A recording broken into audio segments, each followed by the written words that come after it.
Broadcasting live to the Vale of Clwyd, the North Wales coast, and worldwide at pointfm.co.uk. You're listening to 103.1 Point FM. Welcome to Ash Dykes.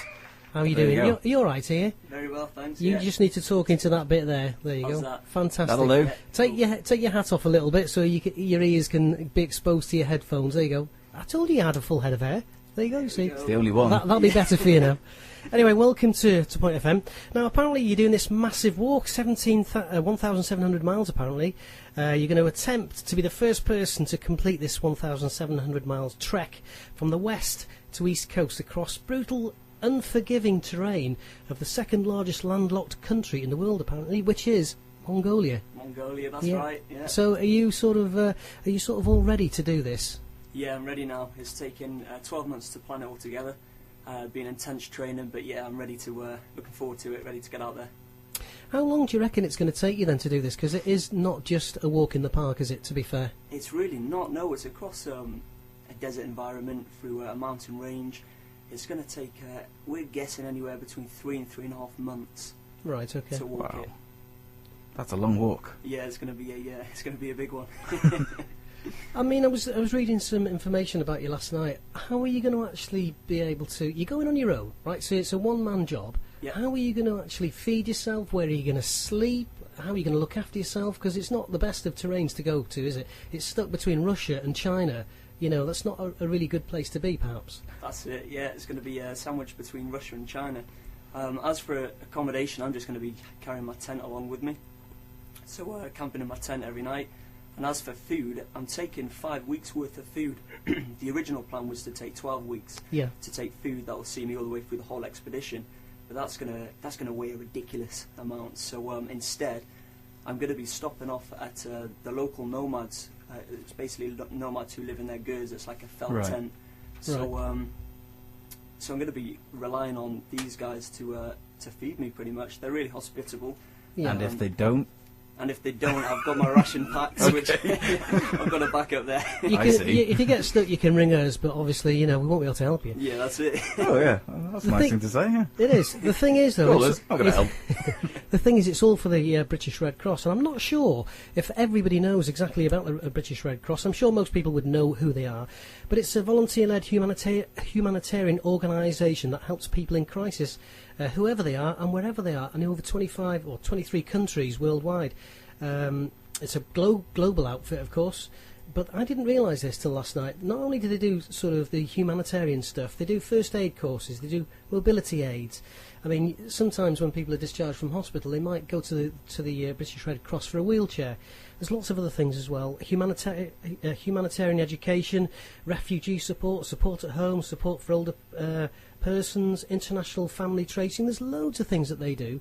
Why did you choose then the British Red Cross to support? The British Red Cross, I chose them because I've done a lot of travelling. I've been away travelling for the past 4 years, and 2 of those years I spent living in Thailand as a scuba diving instructor. And you just do come across a lot of natural disasters that has happened in that area that I've been in, like the tsunami, for example, in Thailand. I'm walking Mongolia. I know that the Red Cross do actually go to Mongolia during the harsh winters as well. It can get to like minus 60, minus 70. And these gur tents where the nomads live, they're not packed full of insulation to keep them warm. So the Red Cross do actually help them with their gurs, help them to survive through the harsh winters and provide further livestock as well, because the livestock die off in these harsh conditions. So Mother Nature can be really sort of nasty at times. You just mentioned now temperatures there of minus 60 degrees. Yeah. What about other things that might become a threat to you apart from the weather? You know, wildlife and stuff like this. What could you be coming up against? There's the wildlife as well, yeah. The dogs, the actual guard dogs to the gur tents, they're the ones I've got to look out for. Right. They do just go after you. They're semi-wild dogs pretty much, and they're really aggressive. So I've learnt a few techniques how to deal with those. But there's the grey wolves as well. Okay. The grey wolves won't be as bad. I'll be pitching my tent up, making a fire, so they'll stay away. I'm sure they'll take note too if I've sustained some sort of injury though and a limping. I'm sure they'll try and get close. But yeah. What about venomous animals? Is there snakes and stuff like this to contend with? Yeah, there's only 3 snakes out there. Yeah. That I've got to watch out for. These aren't deadly, but they are still poisonous. And if I do get a bite, I want to be seen to really. Yeah. Which will be a case of I'll have a satellite phone on me. Yeah. So I can text Rob. Rob Mills is my agent based in Ulaanbaatar, the capital city of Mongolia. Yeah. problem. God I bless was you. going to God sneeze. bless you. That never happens. What's that on the screen? Go on. So Sorry. then he can pick me up. We'll go to the hospital, and then after I've recovered, I just get dropped back off in the same position. That was one of the questions that it had played on my mind in the event of something happening. You know, you're on your own, but now you have got a safety line there, which is your internet phone. Yeah, I'll have a sat phone. It'll allow 24 to 48 hours pickup time. Right, okay. What about, how are you going to recharge the battery? I'll have a solar panel with me. Ah, there you go. He's thought of yeah, everything, this guy. Always thinking out of the box. That's brilliant, that is. Hopefully it doesn't crash out on me halfway through. Are you going to take any spares? You know, are you going to take a spare battery and this, that and the other? And Yeah, I'll take a spare solar panel. I'll also take a spare sat phone as well. Right. Well, do you have to check in to somebody, like every day, you know, report back to say, yeah, I'm fine, I'm here now? Will they be able to plot where you are? Yeah, it's got a built-in tracker system. Right, okay. So they can follow my route the whole way pretty much, and I'll be sending texts every other night to them saying what's happening. Now, we mentioned earlier on about preparing, or the preparation that's involved in this, because it's clearly not only physically going to be demanding, but it's going to be mentally demanding. So what sort of preparation have you actually undertaken then for the physical side of this expedition? For the physical side, I've been doing a lot of training, basically trying to build up my inner core. It's silly things like beating a tractor tyre with a sledgehammer, Okay. and just to build up the inner core. But mentally, there's no real way to mentally prepare yourself for such a challenge. One, I've never been alone for such a long time. 3.5 months to be alone is ridiculous. But I've faced previous challenges and expeditions before, and each one just builds me and makes me more prepared in a way. I suppose as well, living abroad, you said you lived in, was it Thailand, you were scuba diving? Yeah. So as living abroad as well, you're sort of savvy to how other people live as well and things. And That's exactly it, yeah. Just getting comfortable in the country that you're in, and your surroundings as well, yeah. You spent some time in Australia as well, is that right? Yeah, in Australia also, 3 months in Oz. Right, okay. What was that about? That was cycling, was it, or...? That was just actually working. I Oh, ran yeah. low on money, and so I hopped over to Australia, built my funds back up, but also done a couple of adventures. One was a nasty breakdown up north, where we broke down in a really difficult area. So we managed to hitchhike our way out to Cairns on the east coast, and another was a cycle down south of Australia. Okay, so as you say, you're going to be the first person, hopefully, that's successfully done this, and let's always look on the positive side of things. What about the Guinness Book of Records? Could we see your expedition being sort of printed in the Guinness Book of Records? I would like to hope so. Yeah, I'll contact these guys on completion if I do make it, hopefully, and see what they can do for me. But yeah, I'd love to get in the Guinness Book of Records for sure. that'd be cool. Be a major feat, that, wouldn't it? Yeah. So one of the other things that I wanted to mention, this is not a new thing to you, because like you say, you've done stuff from when you were 19, haven't you? Yeah. So you've got the adventure bug at the moment, haven't you, to be honest? That's it, And yeah.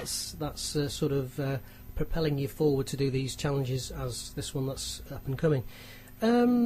Right, one of the things I've seen on your business card is don't limit your challenges, challenge your limits. That's it, yeah. Where did that come from then? That's just a saying I've always liked to try and live by. I saw it when I was a lot younger, and I just like to live by it as much as possible. Like I was again living in Thailand, scuba diving instructor. I was living the life personally for me. I was loving it, but I wasn't quite satisfied because I wasn't challenging myself anymore. I wasn't testing myself and getting out there. So that's when I decided to do this Mongolia trip when I was actually working out there. And yeah, I'm always satisfied when I'm testing myself mentally and physically. Yeah. So I think this will do that, definitely. That's amazing, that is. So now, we're doing it for the British Red Cross. Yeah. Now, obviously, they have to sort of raise funds from a variety of different sort of ways and means. this is what you're doing today. You're going to try and raise some money for the British Red Cross. How can the people, if they're listening now, get involved to help support you? How can they donate? If they could, that'd be great. I've got a website. It's www.ashdykes.com, and if they're willing to donate, there is a link that they can click on the website that links them to the donation website. It's Virgin Money Giving. Right, brilliant. So that'd be appreciated. So there you go then. So the very best of luck. When do you actually travel? Did you say the 20th of April you're travelling? 20th of April I leave, and I'm looking to start the actual expedition on the 1st of May. Yeah. Brilliant. Well, we hope that you do very well with that. We hope that you complete it safely. Thank you. And maybe you want to come back and talk to us again. What do you reckon, Craig? Definitely, yeah. That'd be great, yeah. Our mission up Snowdon just sounds rubbish now. Yeah. Can you give us some tips? God, yeah, that's a good idea. Some tips for Snowdon. So there you go then, Ash. All Watch the out very for the best to sheep, you. yeah. Okay, yeah, you got that? It's only him that'll have to worry about the sheep. Yes. So there you go. The very best of luck to you. Good Cheers, luck with it. Be appreciate it. Thank safe. you. Keep in touch. You know, ping us an email or something like this, Will just do. to give us a little bit of info as to where you are, etc. Yeah. And like I say, once again, all the very best to you. Be safe, etc. Thank you. Fantastic. Will there Excellent. be sort of like updates anywhere online where people can keep track and things? There will, yeah. People will actually be able to see my current location. So Okay. I'll be tweeting from my sat phone, Right. and that tweet will be on my Facebook page, which is Ash Dykes, and a like page, which is Ash Dykes Adventures. But they can also follow on my website, ashdykes.com, and they click on that link, and it's all there for you, an update and my current location through Mongolia. Right, well, what we'll do is we'll keep an eye on that. It's not like stalking as such, but we will keep it. Now you're giving that as information there. Yeah, yeah. We will keep tabs on you. That'd be great. So there you go. Awesome. Fantastic. Excellent, thank you. Cheers. Point FM 103.1 at the heart of the North Wales coast.